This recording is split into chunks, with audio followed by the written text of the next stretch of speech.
Alright, my first teapot here was made out of the pinch pot method. You basically just take 2 balls of clay and squish with your thumb around the edges until you turn the balls into cups, and then you put them together to form this ball, this big hollow ball. Then what I did was cut a circle on the top for the lid, and let me see. On the inside I had to take a coil and kind of, build all of this. This is all handmade, so it doesn't look perfect or anything. But this was also handmade. But basically, to hold it into place, the lid, I made these little notches that come out, which you've seen on probably many teapots. But they basically fit into here, and you're supposed to twist it, and then it would lock in. But once it fired, it shrank up a little bit faster, a bit more than I guess the teapot itself, so it's smaller than it was whenever I made it out of clay. So whenever you tilt it, it falls out. But what I think is going to happen is once I glaze it, it's going to be thicker, so most likely won't fall out then. Now I'm going to show you my third teapot I made, and then I'll show you my second one I made.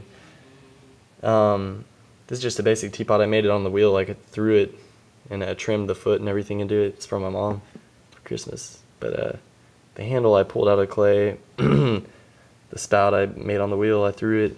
The lid I threw and I trimmed on the wheel, but the only handmade things are the top of the little handle there and these sides. And I did the same technique as my other one, but it should fit a lot snugger because actually right now it doesn't fit at all into the actual teapot, but once it dries, I'm going to sand the inside so it should fit very snugly, and then I'll twist it on, so it should work out better. This little hole is just so that whenever you're pouring it, the airflow, I guess, can go into it and push the tea out easier.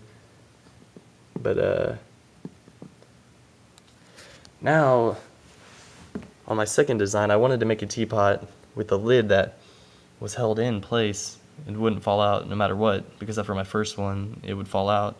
So my first idea, let me see, was this one right here. And there's a basic, that's like the black string there would be like a rubber band kind of thing that you would clip over it whenever you put it in place. But as I was designing it, I came up with this way where I can clip it in. So there's what the cups are going to look like. And here it is. Basically, you'll ask, how do you hold it? Well, it's just sitting there. You can reach like this and hold it, pour it. And by the way, the spout's right there. It comes out there.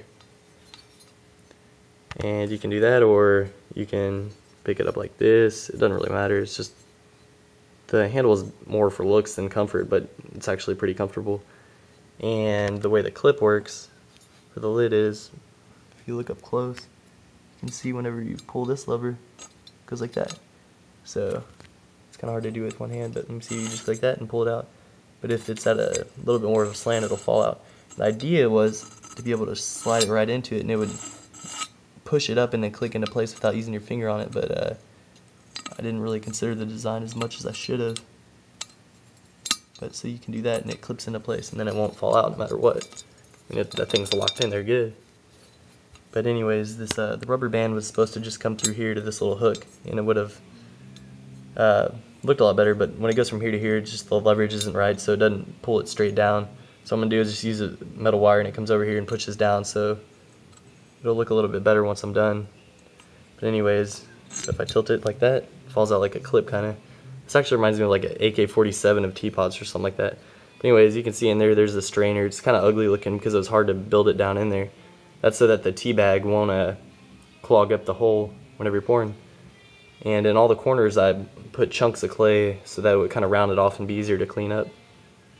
But anyways, that's it. Once it's already been fired once, I'm just gonna glaze it. I don't know what color yet, but once I glaze it and then I fire it again, it'll be usable, and hopefully I'll have cups by then.